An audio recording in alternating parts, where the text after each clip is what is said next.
नीमच जिला कलेक्टर कार्यालय पर आज जनसुनवाई में 78 आवेदकों ने अपने समस्या से अधिकारियों को अवगत कराया। जनसुनवाई में कलेक्टर दिनेश जैन और एडीएम नेहा मीणा मौजूद रहे। उन्होंने शिकायतकर्ताओं की समस्या के समाधान हेतु संबंधित विभाग को निर्देश दिए। ग्राम पंचायत जमुनिया कला के निवासियों ने प्रधानमंत्री आवास योजना में मकान बनाने के लिए अनुमति और अनुदान की बात रखी। गाँव बरखेड़ा गुर्जर के राजेंद्र सिंह सिसोदिया और अन्य ग्रामीण जन फिर एक बार जाजू सागर बांध की चरनोई की भूमि पर हो रही अवैध खेती और डैम से हो रही पानी की चोरी को लेकर शिकायत उन्होंने की। इन लोगों का कहना था कि आदेश के बावजूद सीएम गरिमा पाटीदार द्वारा सीमांकन का काम पूरा नहीं कराया गया है। वहां अवैध रूप से कुओं की खुदाई हो रही है। डूब क्षेत्र की भूमि पर अवैध खेती को रोकने की बात भी कही, जिस पर कलेक्टर दिनेश जैन ने तुरंत कार्रवाई के आदेश दिए। आज सरकार की ब्याज माफी योजना को लेकर कांग्रेस नेता तरुण बाहेती भी पहुंचे और उन्होंने योजना की कमियों और किसानों की समस्या पर अपनी बात रखी।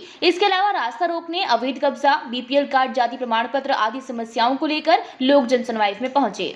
मैं राजेंद्र सिंह सिसोदिया गांव बरखेड़ा गुजर से आया हूं और हमारे जाजू सागर डैम की अवैध खेती के संबंध में हम यहां पे आवेदन देने आए थे कलेक्टर महोदय को। इससे पहले भी हमने यहां पे आवेदन दिया जिसपे सीएमओ द्वारा कोई कार्रवाई नहीं की जा रही है।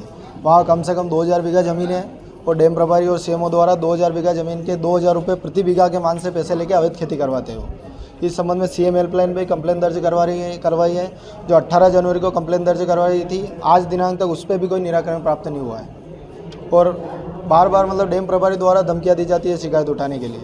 और अभी वहाँ पे कुएँ का भी निर्माण चल रहा है, कुआं भी मतलब निर्माण हो रहा है, उसका भी अभी तक कोई रोक नहीं लगा। इन्होंने कोई कुछ कार्रवाई करने के लिए तैयार नहीं। कौन है धमकी देने वाला? डैम प्रभारी कौन है? डैम प्रभारी अशोक अहिर। क्या कहते हैं? उनका कहना है मतलब दूसरे दबंगों को भेजते हैं घर पे कि इससे शिकायत उठवा लो, अगर शिकायत उठ जाएगी तो मैं 2 दिन में कार्रवाई बंद करवा दूंगा सीमांकन। क्या लग रहा है नगर पालिका क्यों कार्रवाई नहीं कर रही है? क्या कुछ लग रहा है आपको?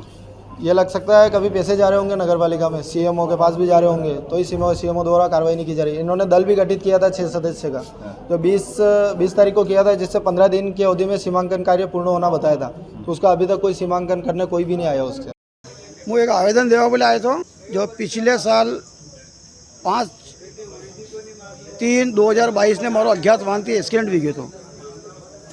તો મને વટે ગામવાળાને ફોન કરીને ને કોઈ બબલુ એમ્બ્યુલન્સવાળો है वो आयो मन ले आओ बोले। मैंने ये आवाज़ क्यों कि यार भैया महावीर जी धक के आप ऑपरेशन कराओ, हमारी गारंटी है, 40 साल का अनुभव है, यूँ करी उन्होंने अस्पताल में डाल दो। तो उन्होंने जाँचा वाँचा कहीं नहीं आवाज़ क्यों कि आपका ऑपरेशन होगा और सही हो जाओगे, आप टेंशन मत लो। तो मन के साथ पैसा कितना लगेगा? तो उन्होंने मार दी लगभग 40,000 रुपया के 42,000 रुपया नगद भी लीधा, पण के बाद गोरी दवाई का 15-20 हज़ार और लीधा। ऑपरेशन करीने मैंने 5 दिन भर्ती रखियो और उन्होंने मार दी 45,000 रुपया नगद लीधा, 20,000 रुपये की गोरियाँ दवाएगा। पण के बाद 6 महीना तक मारो इलाज कर कीधा भी ने। अब पिछले महीना की 10 तारीख ने मैंने वहाँ माथे आयो, मैंने को डॉक्टर साहब मैं गरीब आदमी हूँ, मैं कटा तक कहीं करूँगा ने। फिर अभी मैंने उदयपुर रेफर कर दिया, मैं गरीब आदमी बर्बाद भी गयो, इलाज में भी गयो ने। घर में कुछ था भी छोरा छोरी मारा बच्चा बच्ची छोटा छोटा होने पूरा भी गया, मैं कंगाल लिया बात। फिर मैंने 10,000 रुपये एक आदमी से उधार ली, मैं अहमदाबाद गयो। अब इनके खिलाफ कार्रवाई करो, मेरे पैसे दिलाओ, पैसे पवन ओझा और रमेश जी दक और बबलू बेरागी जो कोई एम्बुलेंस का ड्राइवर है उसने मेरे को गुमराह किया। आज जो सरकार की ब्याज माफ़ी से पीड़ित जो कुछ किसान हैं वो आज कलेक्ट्रेट में आए थे, उन्होंने मुझे बुलाया था। महत्वपूर्ण बात यह है कि सरकार ने बड़ी बड़ी घोषणाएं कर दी, मध्य प्रदेश भाजपा सरकार ने, कि हम किसानों को ब्याज माफ़ कर रहे हैं, लेकिन एक्चुअल में अगर देखा जाए तो कई लोगों को ब्याज माफ़ी नहीं हो रहे, सिर्फ और सिर्फ दिखाने के लिए ही ब्याज माफ़ी की जा रही है। मूल रूप से बताना चाहता हूँ इसके अंदर क्राइटेरिया डाल दिया गया, बारीकी से योजना को समझेंगे तो किसी का 1,50,000 का लोन है या 1,30,000 का लोन है, अगर उसका ब्याज 60,000 हो गया, अगर 2,01,000 उसका हो गया ब्याज सहित, तो कर्ज माफ़ी की ब्याज माफ़ी की दौड़ से बाहर हो जाएगा। हमारा बड़ा सवाल भाजपा सरकार से यही है, जब उनको नीयत उनकी साफ़ है सीधा ब्याज माफ़ कर दे।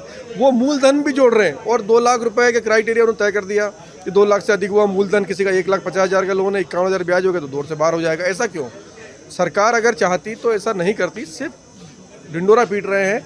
इसी के लिए आज किसान यहाँ पर आए थे बात करने को लेकर। शासन ने जानबूझ के ऐसे नियम बनाए हैं जिससे किसान दौड़ से बाहर हो जाए और इस ब्याज माफ़ी के दायरे में नहीं आए। इस बात को लेकर किसान आज आए थे, उन्होंने उनसे बात भी करी है। हमने अपना एक बताया है जिला प्रशासन को, आप इसकी हमारी आवाज़ आगे तक पहुँचाइए कि किसी ब्याज माफ़ सभी किसानों का हो। मैं साहब ये आवेदन पत्र देने आया था। ग्राम पंचायत जमुनिया कला में जो पट्टे दिए गए हैं उन गरीब लोगों को मकान बनाने के लिए। तो एक तो उनको प्रधानमंत्री आवास योजना में पैसे दिलाना, और वहाँ आबादी में जब पानी बढ़ता आसपास में खड्डे हो रहे हैं, वो वहाँ थोड़ा भराव कराना। दूसरी बात क्या है कि वहाँ पानी निकलने की एक पुलिया भी बनाना, जहाँ पर बरसात में कैसे वहाँ रहेंगे साहब, यूँ जाएँ आएंगे, पानी निकलने का हो जाए और बीच में वो एक पुलिया बन जाए तो फिर कोई दिक्कत नहीं। नीमच से अब्दुल अली रानी के साथ पवनराव शिंदे की रिपोर्ट।